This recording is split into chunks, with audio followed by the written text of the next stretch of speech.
Chapter 6. When the ark of the Lord had been in Philistine territory 7 months, the Philistines called for the priests and the diviners and said, "What shall we do with the ark of the Lord? Tell us how we should send it back to its place." They answered, "If you return the ark of the God of Israel, do not send it away empty, but by all means send a guilt offering to him. Then you will be healed, and you will know why his hand has not been lifted from you." The Philistines asked. "What guilt offering should we send to him?" They replied, 5 gold tumors and 5 gold rats, according to the number of the Philistine rulers, because the same plague has struck both you and your rulers. Make models of the tumors and of the rats that are destroying the country, and pay honor to Israel's God. Perhaps he will lift his hand from you and your gods and your land. Why do you harden your hearts as the Egyptians and Pharaoh did? When he treated them harshly, did they not send the Israelites out so they could go on their way?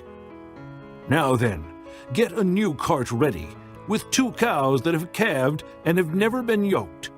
Hitch the cows to the cart, but take their calves away and pen them up. Take the ark of the Lord and put it on the cart, and in a chest beside it put the gold objects you are sending back to him as a guilt offering. Send it on its way, but keep watching it. If it goes up to its own territory toward Beth-Shemesh, then the Lord has brought this great disaster on us. But if it does not, then we will know that it was not his hand that struck us, and that it happened to us by chance." So they did this. They took 2 such cows and hitched them to the cart and penned up their calves. They placed the ark of the Lord on the cart, and along with it the chests containing gold rats and the models of the tumors. Then the cows went straight up toward Beth-Shemesh, keeping on the road and lowing all the way. They did not turn to the right or to the left. The rulers of the Philistines followed them as far as the border of Beth-Shemesh. Now the people of Beth-Shemesh were harvesting their wheat in the valley, and when they looked up and saw the ark, they rejoiced at the sight. The cart came to the field of Joshua of Beth-Shemesh, and there it stopped beside a large rock.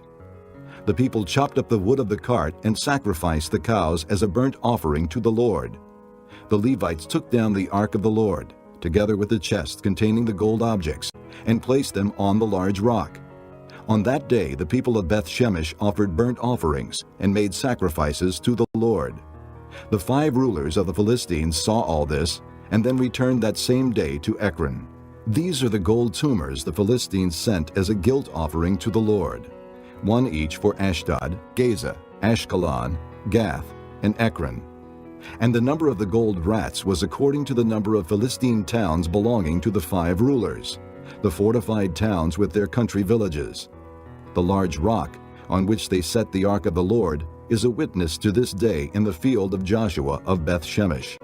But God struck down some of the men of Beth-Shemesh, putting 70 of them to death because they had looked into the ark of the Lord.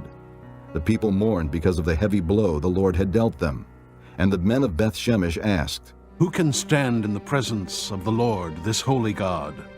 To whom will the ark go up from here?" Then they sent messengers to the people of Kiriath-Jearim, saying, "The Philistines have returned the ark of the Lord. Come down and take it up to your place."